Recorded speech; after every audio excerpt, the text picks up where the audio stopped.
नमस्कार। भाषा ज्ञान पर आधारित हमारे चैनल हिंदी जगत में एक बार फिर आपका स्वागत है।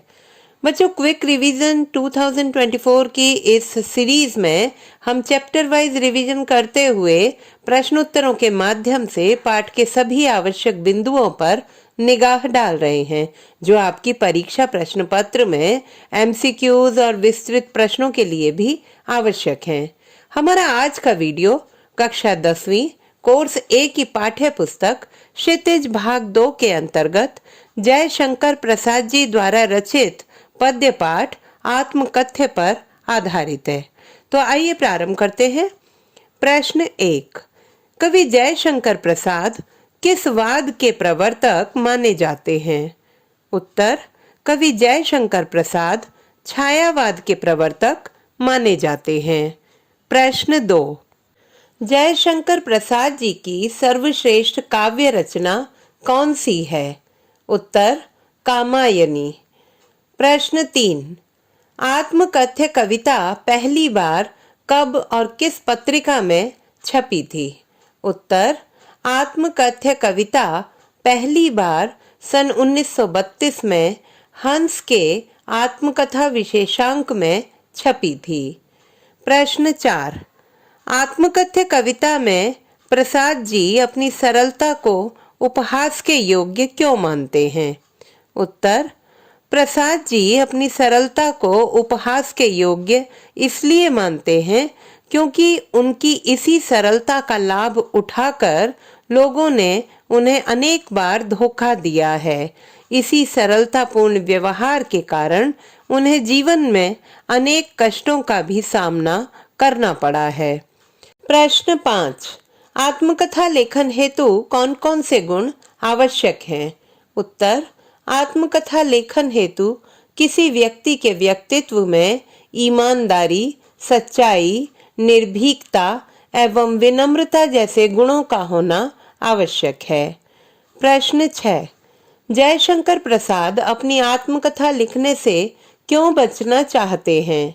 उत्तर: प्रसाद जी के अनुसार एक साधारण मनुष्य की भांति ही उनका जीवन भी अनेक दुर्बलताओं एवं विफलताओं से भरा हुआ है।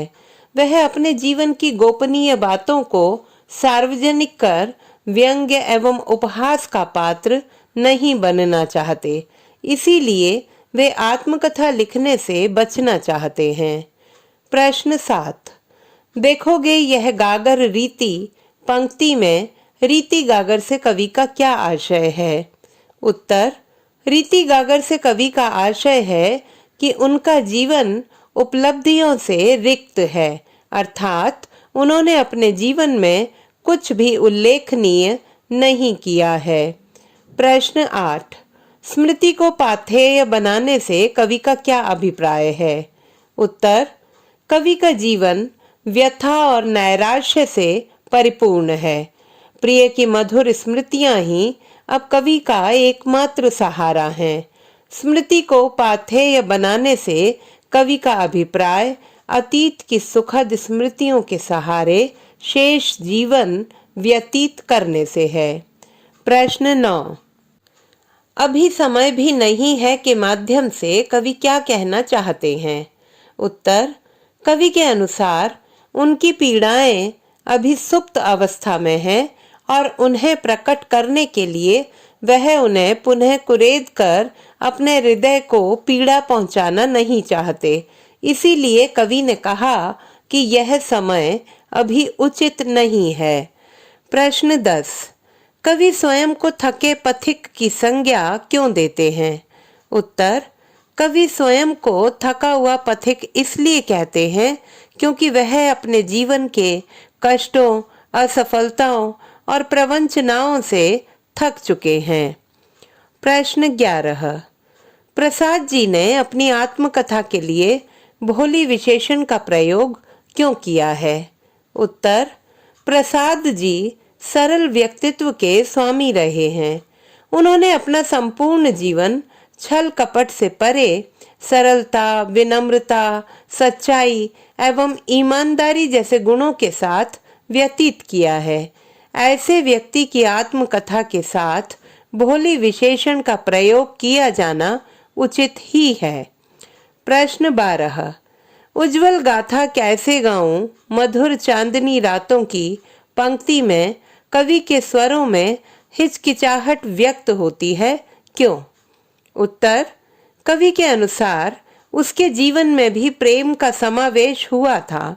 मधुर चांदनी रातों में वह अपनी प्रेमिका के साथ बैठकर सरस प्रेमालाप करता था, परंतु उसके जीवन के ये सुखद क्षण उसके निजी क्षण, निजी पूंजी हैं, जिन्हें वह किसी के साथ बांटना नहीं चाहता। इसीलिए उनका उल्लेख करते हुए कवि के स्वरों में हिचकिचाहट व्यक्त होती है।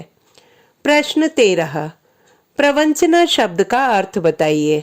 उत्तर, प्रवंचना शब्द का अर्थ है छल अथवा धोखा। प्रश्न 14, सीवन को उधेड़कर देखने से कवि का क्या आशय है? उत्तर, सीवन को उधेड़कर देखने से कवि का आशय मन में छिपे रहस्यों को उजागर करना है। प्रश्न 15, कविता आत्मकथ्य में यथार्थ की स्वीकृति और कवि की विनम्रता साथ चलती नजर आती है, कैसे?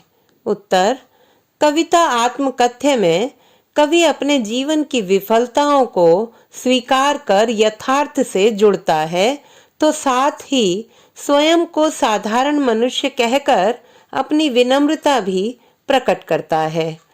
प्रश्न 16, किंतु कहीं ऐसा न हो कि तुम ही खाली करने वाले पंक्ति में खाली करने वाले किसे और क्यों कहा गया है?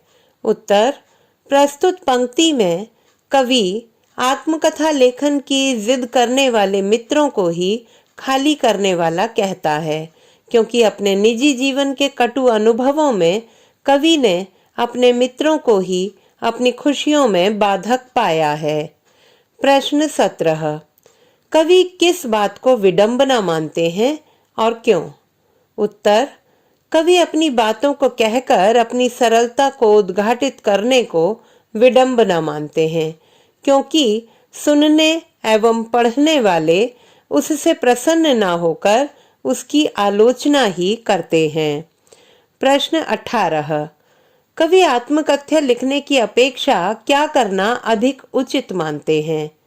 उत्तर, कवि आत्मकथ्य लेखन में अपने मन की व्यथा को प्रकट करने के स्थान पर मौन रहकर दूसरे महान व्यक्तियों की कथाओं को सुनना एवं पढ़ना चाहते हैं। प्रश्न 19, कवि का स्वप्न भंग जीवन के किस सत्य की ओर संकेत करता है?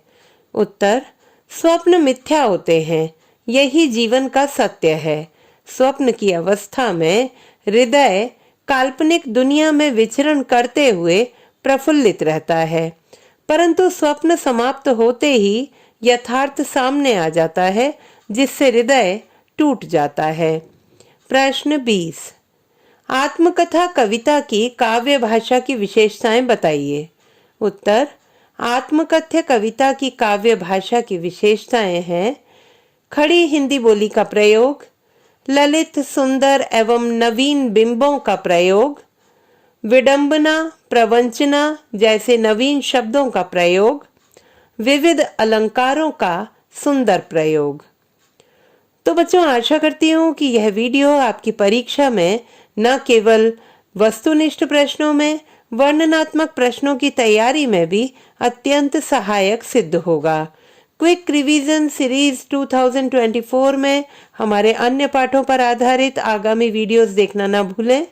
भाषा संबंधी किसी भी समस्या के समाधान हेतु बने रहिए सुनीता भटनागर हिंदी जगत के साथ। आपका दिन शुभ हो। All the best.